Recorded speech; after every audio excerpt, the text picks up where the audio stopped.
ആരാണ് നീ? നാം ഹനുമാനാണ്. നാം നിന്റെ നാമമല്ല ചോദിച്ചത്. നീ ആരാ? അഞ്ജനാസുതൻ, കേസരി നന്ദനൻ, പവനപുത്രൻ. നിന്റെ വംശത്തെക്കുറിച്ചല്ല നമുക്കറിയേണ്ടത്. നീ ആരാണെന്ന് പറയും. നാം വാനരൻ. നിന്റെ ജാതിയും നമുക്കറിയേണ്ടതായില്ല ഹനുമാൻ. നീ ആരാ?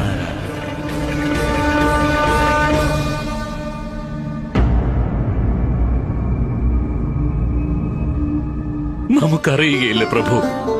വാസ്തവത്തിൽ നാം ആരാണെന്നുള്ള സത്യം നമുക്കറിയുകയില്ല, സത്യമായും അറിയുകയില്ല. നമുക്കിപ്പോൾ അറിയാവുന്ന ഒരേ ഒരു കാര്യം